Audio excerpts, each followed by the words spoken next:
الحمد لله وكفى والصلاة والسلام على من لا نبي بعده. أما بعد، سبحانك لا علم لنا إلا ما علمتنا إنك أنت العليم الحكيم. رب اشرح لي صدري ويسر لي أمري واحلل عقدة من لساني يفقهوا قولي. رب زدني علما رب زدني علما رب زدني علما وارزقني فهما. أعوذ بالله من الشيطان الرجيم. بسم الله الرحمن الرحيم. والعصر إن الإنسان لفي خسر إلا الذين آمنوا وعملوا الصالحات وتواصوا بالحق وتواصوا بالصبر. فقال الله تعالى في مقام آخر: لئن شكرتم لأزيدنكم. وقال رسول الله صلى الله عليه وسلم: طوبى لمن وجد في صحيفته استغفارا كثيرا، أو كما قال عليه الصلاة والسلام.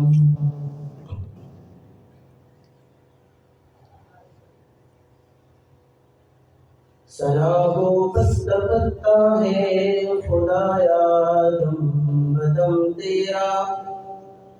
زمین و آسمان تیرے یہ موجود و عدم تیرا.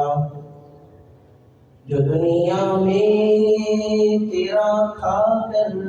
تیرے شکوے کرے یا رب، تعجب ہے کہ اس پر بھی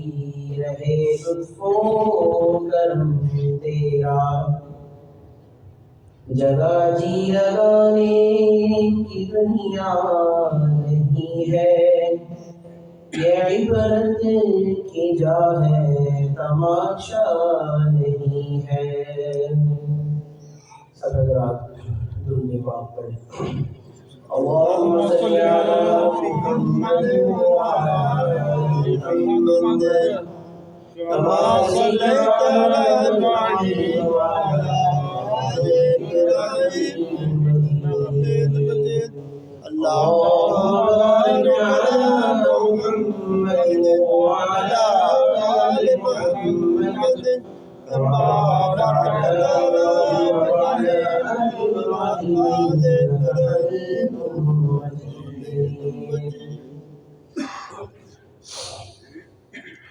انتہائی واجب الاحترام، قابل عزت تکریم میرے بزرگوں، بھائیوں اور میرے عزیز دوستوں، اللہ رب العزت کا لاکھ لاکھ شکر ہے کہ اللہ نے ہمیں زندگی میں پھر ایک مرتبہ جمعۃ المبارک کے اس بابرکت موقع پر اپنے گھر میں اکٹھا ہونے کی توفیق عطا فرمائی. یقیناً انسان کی زندگی کے لمحات بڑی تیزی سے گزرتے جا رہے ہیں. ہر دن ہر ہفتہ ہم یہ محسوس کرتے ہیں کہ بہت سے لوگ جو ہمارے ساتھ ہوتے ہیں وہ چند ہی گھڑیوں میں ہم سے جدا ہوتے نظر آ رہے ہیں. اور اگر غور کیا جائے، انسان جتنے بھی جہانوں میں رہا، سب سے پہلے ہم صرف اللہ کے علم میں تھے. وہاں کتنے سو سال رہے کسی کو علم نہیں. اس کے بعد اگلا جہان عالم ارواح آیا، جب اللہ نے انسانوں کو روحوں کی شکل میں پیدا فرما دیا. اب اس میں کتنے سو برس رہے کوئی پتہ نہیں. پھر اس کے بعد یہ دنیا کا عالم آیا جس میں ابھی ہم اور آپ جی رہے ہیں. اب اس کے بعد ایک وہ جہان آئے گا کہ جسے عالم برزخ کہا جاتا ہے، قبر کی زندگی کہا جاتا ہے، آپ صلی اللہ علیہ وسلم کے دور سے لے کر آج تک جو لوگ قبروں میں مدفون ہیں تقریباً 1500 سال کے قریب انہیں گزر چکا، اور ابھی قیامت کب آئے گی؟ ایک لمبا طویل جہان ہے، اور اس کے بعد ایک وہ عالم آئے گا جو کبھی ختم ہونے والا نہیں ہے، کہ اگر کسی کو اللہ کی رحمت سے جنت مل گئی تو ہمیشہ کی نعمتوں میں چلا جائے گا، اور اگر اللہ نہ کرے کوئی اللہ کے عذاب کی جگہ میں چلا گیا، اگر کوئی کفر پہ مر گیا اور پھر وہ عذاب کی جگہ میں چلا گیا تو پھر وہ ہمیشہ اس عذاب ہی میں نظر آئے گا۔ اگر آپ ان سارے جہانوں کا موازنہ کریں تو آپ کو یہ بات روز روشن کی طرح نظر آ جائے گی کہ جس زندگی کے اندر، جس جہان کے اندر ابھی ہم جی رہے ہیں،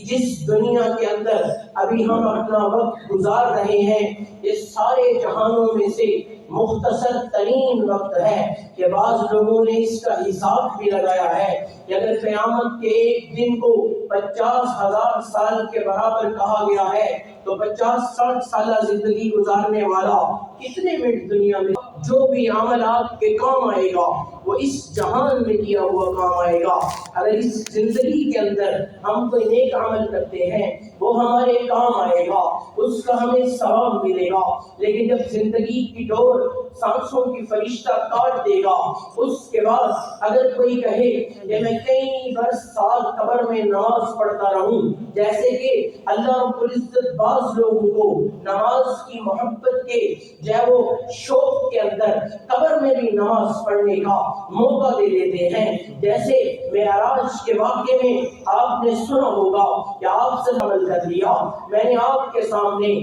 سورۃ العصر کی تلاوت کی ہے، اللہ زمانے کی قسم کھا کر کے یہ فرما رہے ہیں ان الانسان لفی خسر، بے شک انسان خسارے میں ہے۔ اب آپ ذرا غور کیجئے، اللہ نے پہلے یہ فرمایا کہ انسان خسارے میں ہے، اس کے بعد اللہ رب العزت نے آگے بعض چیزوں کو مستثنیٰ فرمایا، بعض چیزوں کا استثناء فرمایا، یعنی ان کے علاوہ اب دیکھیں ان چیزوں کو آپ غور سے سنیں۔ اللہ نے فرمایا ان الانسان لفی خسر، بے شک انسان خسارے میں ہے، لیکن الا الذین آمنوا وعملوا الصالحات وتواصوا بالحق وتواصوا بالصبر، فرمایا جو ایمان لائے، جن نے نیک عمل کیے، جن نے حق بات کی تلقین کی اور جن نے صبر کی تلقین کی، یہ 4 قسم کے لوگ ایسے ہیں کہ جنہیں اللہ اس خسارے سے نکال رہے ہیں۔ پتہ چلا میرے بزرگوں، میرے بھائیوں، کہ اگر کوئی دنیا کی دوڑ میں سب سے آگے بھی نکل جائے، دنیا کے عہدوں میں سب سے آگے بھی نکل جائے، دنیا کے مال میں سب سے آگے بھی نکل جائے، دنیا کی سواریوں میں، کوٹھیوں میں سب سے آگے بھی نکل جائے، اگر کوئی کہے کہ میرا نام ان لوگوں میں بولا جاتا ہے جو دنیا میں سب سے زیادہ مال والے ہیں، میرا نام ان لوگوں میں بولا جاتا ہے جن کے پاس پورے ملک میں سواری سب سے اچھی ہے، تو یہ سب خسارہ ہے، یہ سب خسارہ ہے، خسارے کے سوا اور کچھ نہیں ہے۔ ہاں اگر ایمان لے آئے، آئیے ذرا سنیے ایمان کیا چیز ہے۔ ایمان سب سے بڑی نعمت ہے۔ آپ کو ایک روایت سنا کر کے اپنی بات کو آگے بڑھاتا ہوں۔ روایات میں آتا ہے جب جنت والے جنت میں چلے جائیں گے، جہنم والے جہنم میں چلے جائیں گے، اس وقت اللہ رب العزت فرشتوں کو بھیجیں گے، جاؤ فرشتوں، جا کر کے ان لوگوں کو جنت سے جہنم سے نکال کے جنت میں داخل کر دو جن کے دل میں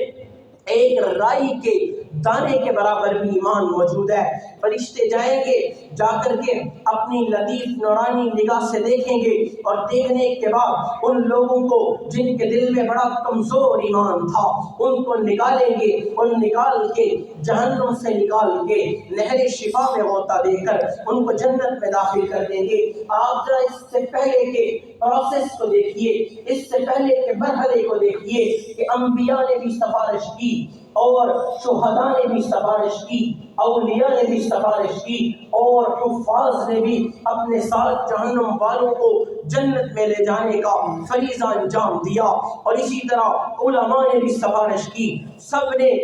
سفارش کی، لیکن ان کا ایمان اتنا کمزور تھا کہ اس وقت وہ ظاہر نہ ہو سکا، اور فرشتوں نے ان کو وہاں سے نکالا اور جنت میں داخل کیا۔ اب یہ بات تو ہو گئی، اس سے اگلی بات سنیے، اس سے اگلی بات بڑی عجیب ہے۔ روایت میں آتا ہے میرے اور آپ کے آقا و مولا سید دو عالم صلی اللہ علیہ وسلم نے یوں اشارہ فرمایا، جیسے ہم پنجابی میں کہتے ہیں نا بھوک بھار کے کٹنا، کہتے ہیں ہم،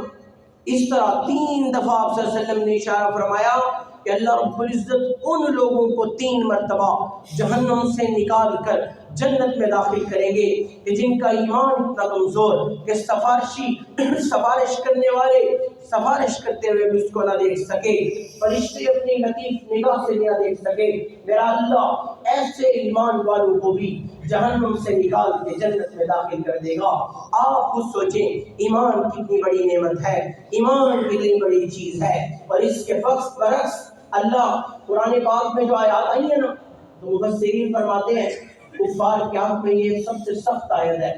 فَذُوقُوا فَلَن نَّزِيدَكُمْ إِلَّا عَذَابًا، پس چکھو ہم نہیں بڑھائیں گے لیکن تمہارے عذاب کو، یعنی ان کا عذاب بڑھتا ہی چلا جائے گا، وہاں سے نکلنے کی کوئی صورت نہیں ہوگی، لیکن ایمان والے کو اللہ ایمان کی برکت سے نکال لیں گے۔ ایمان اتنی بڑی نعمت ہے۔ میں بات آگے بڑھانا چاہتا ہوں، اس پہ زیادہ میرا موضوع نہیں ہے، آپ کو میں بتاؤں، ہمیں ماں کی گودوں میں کلمہ نصیب ہوا، ہمیں ایمان کی قدر نہیں ہے۔ ہم کیونکہ الحمدللہ ڈرگس کے سلسلے میں ملک بھر میں جاتے رہتے ہیں، ایک دم ہم سرگودا میں گئے،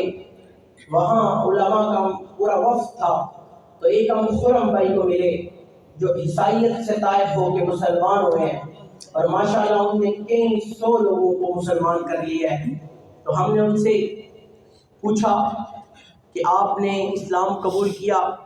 اس کے نتیجے میں آپ کو گھر والوں نے نکال دیا،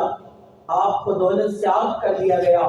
آپ یہ بتائیں کہ ہم آپ کے لیے کیا کر سکتے ہیں؟ ہم مختلف ٹرسٹ والے دینی لوگ ہیں، ہم آپ کے ساتھ تعاون کرنا چاہتے ہیں۔ دل پہ ہاتھ رکھ کے ذرا سنیے گا انہوں نے جواب کیا دیا، اللہ اکبر کبیرہ۔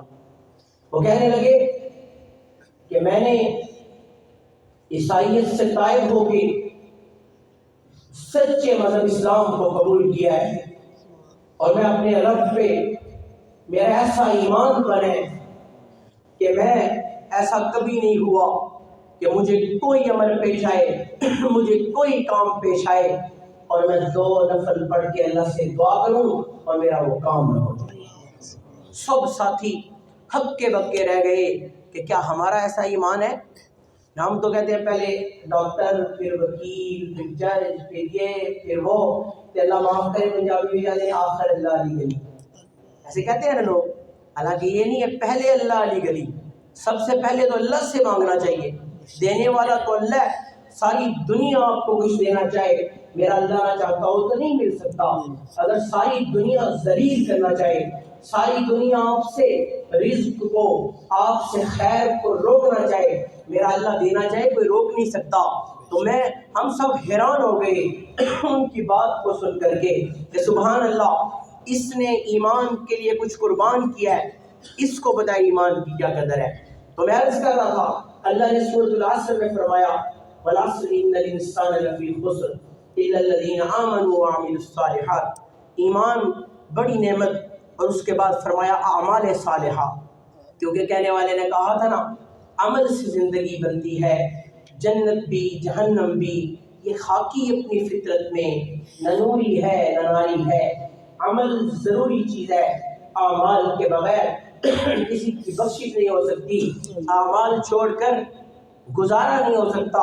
اعمال کو چھوڑ کر سکون نہیں پایا جا سکتا۔ یہی وجہ ہے کہ جب بندہ اعمال سے کٹ جاتا ہے، اعمال سے دور ہو جاتا ہے، پھر وہ دنیا میں دوڑ لگاتا ہے، لگاتے اس کی جو وہ دوڑ ہوتی ہے کہ مجھے کسی طرح سکون مل جائے، لیکن کیا ہوتا ہے، بظاہر بڑے اسباب نظر آ رہے ہوتے ہیں، بڑی بڑی چیزیں نظر آ رہی ہوتی ہیں، لیکن دل بے سکونی کا شکار ہوتا ہے۔ کیوں؟ کیونکہ اعمال جن کی برکت سے سکون نازل ہونا تھا، تقویٰ جس کی برکت سے رب نے دل کو مزین کرنا تھا، وہ تو چھوڑا ہوا ہے، پھر کیسے بندے کو سکون حاصل ہو سکتا ہے؟ تو فرمایا اعمال صالحہ یہ بڑی چیز ہے۔ اور آج جب میں نے سورۃ العصر کو پڑھا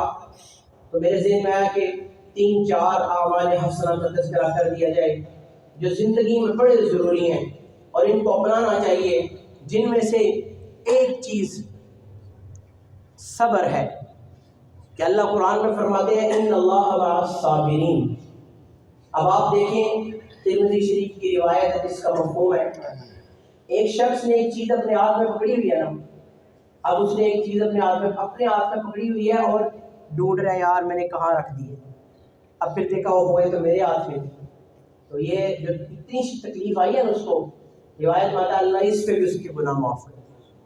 تو آپ سوچیں کہ جب بندے کو تکلیف آئے اور بندہ اس پہ صبر کرے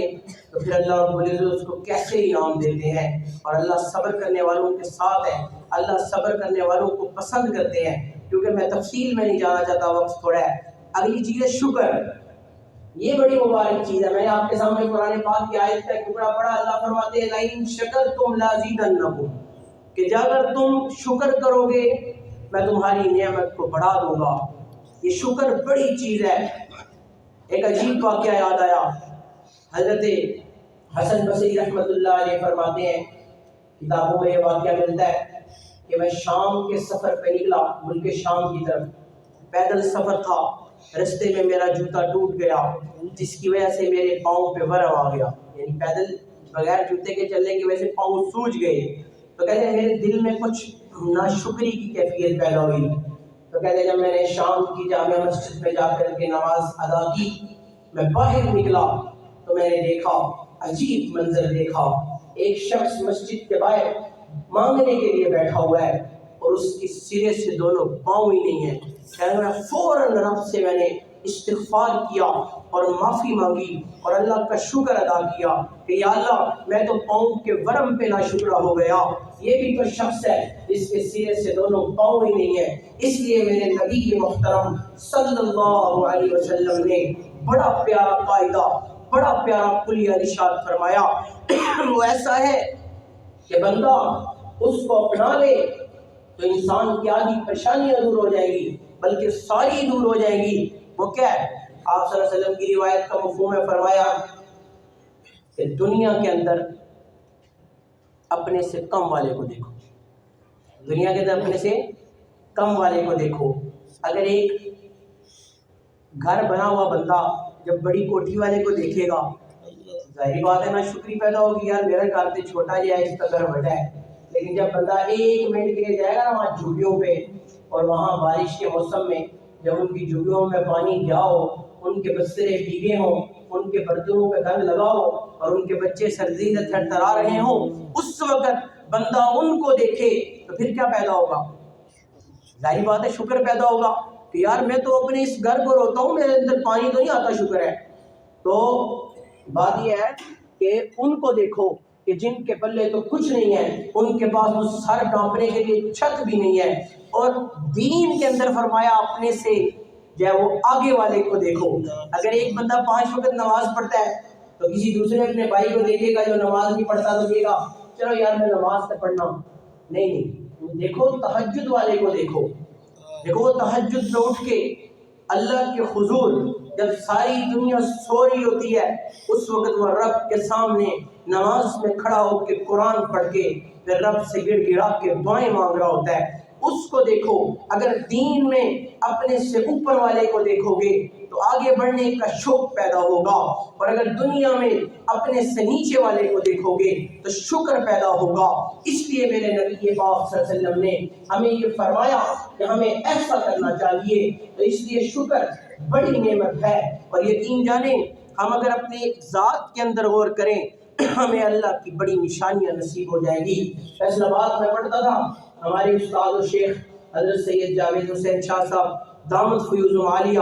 ان کے ایک مرید تھے غلام محمد آباد کے علاقے میں، ان کے بچے کا عجیب معاملہ ہوا، کبھی ہم نے سوچا بھی نہیں ہوگا، کبھی ہمارا خیال بھی شاید نہ گزرا ہو۔ ہماری زبان کے نیچے 2 چھوٹے چھوٹے سوراخ ہیں، بالکل چھوٹے چھوٹے، ان میں سے جو ہے وہ تھوک ہمارے منہ میں آتا ہے اور ہماری زبان خشک نہیں ہوتی، اور ہمارے منہ کے اندر جو ہے وہ خشکی نہیں ہوتی، جس کی وجہ سے ہم بول پاتے ہیں، بات کر پاتے ہیں، آسانی سے سانس لے پاتے ہیں۔ اب وہ جو ان کا بیٹا تھا اس کے یہ سوراخ بند ہو گئے۔ آپ یقین جانے انہوں نے کروڑوں روپیہ، لاکھوں روپیہ لگایا، وہ انگلینڈ اور پتہ نہیں کس کس ملک تک لے کر کے گئے، لیکن اس کے یہ سوراخ نہیں کھلے۔ وہ ایک پانی لیکوڈ قسم کا پاس رکھتا تھا، زبان کانٹے کی طرح بن جاتی تھی، پھر اس کو لگاتے تھے تو کچھ دیر نرم ہوتی، پھر اسی طرح ہو جاتی۔ آپ دیکھیں ہم تو ان 2 چھوٹے چھوٹے سوراخوں کا بھی شکر نہیں ادا کر سکتے، جبکہ میرے رب کی تو کتنی نعمتیں ہیں۔ اگر ہم اپنے رب کی نعمتوں کو شمار کرنا چاہیں تو ہمارا قرآن ہمیں کیا کہتا ہے؟ قرآن میں اللہ رب العزت فرماتے ہیں وَإِن تَعُدُّوا نِعْمَتَ اللَّهِ لَا تُحْصُوهَا،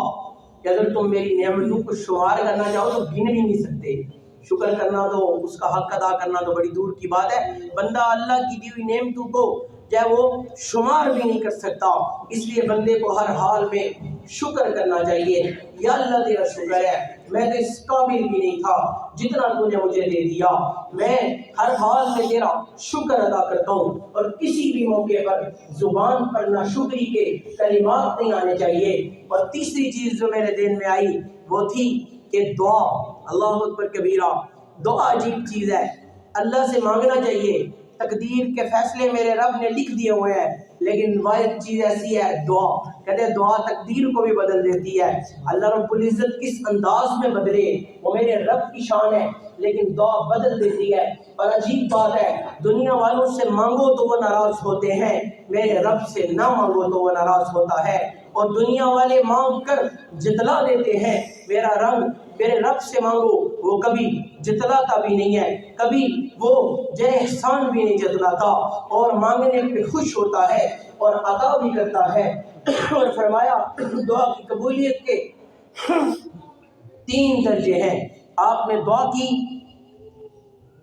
فوراً قبول ہوگی، آپ نے دعا کی، آپ پہ کوئی مصیبت آنے والی تھی، کوئی آفت آنے والی تھی، اللہ نے اس کو ٹال دیا۔ آپ نے دعا کی اور اللہ نے نہ مصیبت ٹالی، نہ دعا قبول ہوئی، بلکہ رب نے اس دعا کو اٹھایا اور آخرت کے لیے رکھ دیا۔ روایات میں آتا ہے جب بندہ اپنی نہ قبول ہوئی دعاؤں کا ثواب دیکھے گا تو وہ یہ حسرت کرے گا کہ ہائے کاش دنیا میں میری کوئی دعا بھی قبول نہ ہوتی۔ یعنی کسی حال میں بھی خیر سے خالی نہیں ہے، خیر ہی خیر ہے، اس لیے دعا مانگنی چاہیے۔ کل میں ایک بزرگ کا پتہ کرنے گیا، زندگی کے حالات کے بدلتے کوئی پتہ نہیں چلتا، بندے کو اپنی جوانی، اپنے حسن،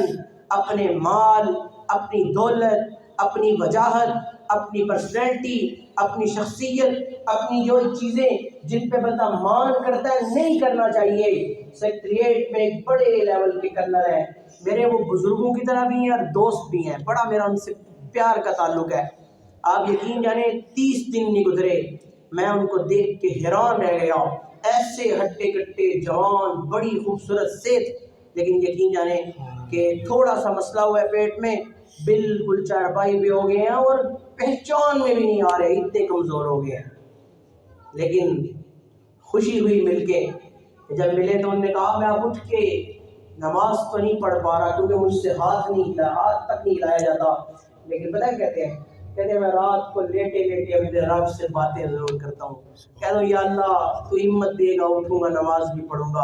اب تو تجھ سے لیٹ کے ہی میں دل میں ہی باتیں کر سکتا ہوں۔ تو بندے کو اللہ سے باتیں کرنی چاہیے چلتے پھرتے، یہ نہیں کہ بڑا اہتمام ہوگا، بیٹھیں گے لوگ اکٹھے ہوں گے، یہ ہوگا وہ ہوگا، پھر دعا نہیں، چلتے پھرتے رب سے مانگنا چاہیے، وہ ایسا ہے ہر حال میں سنتا ہے، اور جو طلب سے مانگتا ہے اس کی بہت جلدی سنتا ہے اور محبت سے سنتا ہے اور عطا بھی کرتا ہے۔ اس لیے دعا بندے کو بہت مانگنی چاہیے۔ اور چوتھی چیز جس کے بارے میں نے آپ کے سامنے شروع میں روایت بھی پڑھ دی، جو میرے دل میں اللہ نے ڈالی، وہ تھی استغفار۔ میں نے آپ کے سامنے روایت پڑھی، طوبیٰ لمن وجد في صحيفته استغفارا كثيرا او كما قال علیہ السلام. فرمایا بڑی خوشخبری ہے اس شخص کے لیے کہ جس کے نامہ اعمال میں آخرت کے دن استغفار بہت زیادہ ہوگا. اور آپ دیکھیں میرے اور آپ کے آقا و مولا سید عالم امام الانبیاء خاتم الانبیاء شفیع المذنبین خاتم النبیین رحمت للعالمین، وہ جن کے لیے ہمارا یہ عقیدہ ہے کہ اگر میرے رب نے ان کو نہ بنانا ہوتا تو یہ کائنات کا نظام نہ سجایا گیا ہوتا، وہ جن کے بارے میں ہمارا یہ عقیدہ ہے کہ ان سے پیارے حسب والا بھی کوئی نہیں، ان سے پیارے نسب والے بھی کوئی نہیں، ان سے پیاری اور نیک ازواج والا بھی کوئی نہیں، ان سے بہترین بنات والا بھی کوئی نہیں، ان سے بہترین اصحاب والا بھی کوئی نہیں. وہی جن کو رب نے وہی بیت المقدس آج جس میں اسرائیلی اپنے گندے بوٹ لے کر کے گھستے ہیں، وہ فلسطین کی پیاری سرزمین جسے انبیاء کی سرزمین کہا جاتا ہے، وہ مسجد اقصی جو ہمارا قبلہ اول ہے کہ میرے نبی پاک نے اس کی طرف کئی مہینے تک منہ کر کے اپنی نماز کو ادا کیا ہے، وہ قبلہ اول میں میرے اور آپ کے آقا و مولا سید عالم صلی اللہ علیہ وسلم مسجد حرام سے روانہ ہو کے مسجد اقصی میں پہنچ کر 1.25 لاکھ نبیوں کی امامت کرواتے نظر آتے ہیں. میں عرض کر رہا ہوں ان کی شان میں کیا بولا جائے، یقیناً جب ان کا نام آ جائے، جب ان کا تذکرہ آ جائے کہ آگے بڑھنے کا بھی دل نہیں کرتا، اور ایمان والا ان کا تذکرہ سن کے اپنے ایمان کو جلا بخشتا ہے، اپنی روح کو تازگی بخشتا ہے. اور یقیناً ہماری بخشش کا وہی واحد سہارا ہے. ہمیں کیا اپنے اعمال پہ ناز ہے، ہمارے پلے کوئی اعمال نہیں ہے. ہاں اپنے نبی کی بتائی ہوئی باتوں پہ عمل کی کوشش ضرور کرتے ہیں، لیکن بخشش کا سہارا، بخشش کی امید تو انہی پہ ہے کہ جس وقت سارے نفسا نفسی پکار اٹھیں گے، وہی ایک ذات جو امتی امتی پکار رہی ہوگی، انہی پہ ہمارا ناز ہے، مان ہے. میں عرض کر رہا تھا وہ پیاری شخصیت جن کے بارے میں ہمارا عقیدہ ہے کہ وہ معصوم عن خطا ہے، انبیاء سے خطا نہیں ہوتی. ہمارا یہ عقیدہ ہے، ہمارا اہل سنت کا یہ واضح عقیدہ ہے. اور نبی پاک وہ پیاری شخصیت، وہ رحمت دو عالم، وہ آمینہ کے در یتیم، وہ عبداللہ کے رخت جگر، وہ حرم کو بتوں سے پاک کرنے والے، وہ میرے اور آپ کے آقا مولا صلی اللہ علیہ وآلہ وسلم فرماتے کہ میں ایک دن کے اندر 100 مرتبہ استغفار کرتا. آپ اندازہ لگائیں، نہ گناہ، نہ خطا، نہ رب کی نافرمانی، لیکن 100 مرتبہ دن میں اپنے رب سے استغفار کرتے نظر آتے ہیں، امت کو درس دیتے نظر آتے ہیں. اور آئیے آپ کو 2-3 روایات سناتا چلوں. آپ صلی اللہ علیہ وسلم نے فرمایا التائب حبیب اللہ، فرمایا توبہ کرنے والا اللہ کا دوست ہے. دوسری روایت میں فرمایا التائب من الذنب کمن لا ذنب له، توبہ کرنے والا ایسا ہے جس نے گناہ کیے ہی نہیں. دنیا کا دیکھیے آپ سارے جانتے ہیں کہ کیا عدالتوں کو آپ کا کیس چلا جائے، ضمانت ہو گئی ہے یا آپ رہا ہو گئے، لیکن آپ کی فائل کسی کونے میں محفوظ رہتی ہے، کسی وقت بھی کھولی جا سکتی ہے. لیکن میرا رب کیا کہتا ہے، جب بندے سے نیکی ہو فوراً لکھ لو. اور فرمایا جب گناہ ہو، فرشتوں کو کہا جاتا ہے، روایت بیان کر رہا ہوں اپنی طرف سے نہیں کہہ رہا، روایات میں آتا ہے اللہ فرماتے ہیں کہ فرشتوں بھی نہیں لکھنا، گناہ کے بعد اس کو مہلت دو، کیا پتا میرے بندہ میری طرف رجوع کر کے معافی مانگے. اب دیکھا معافی نہیں مانگی، لکھنے گیا، نامہ اعمال میں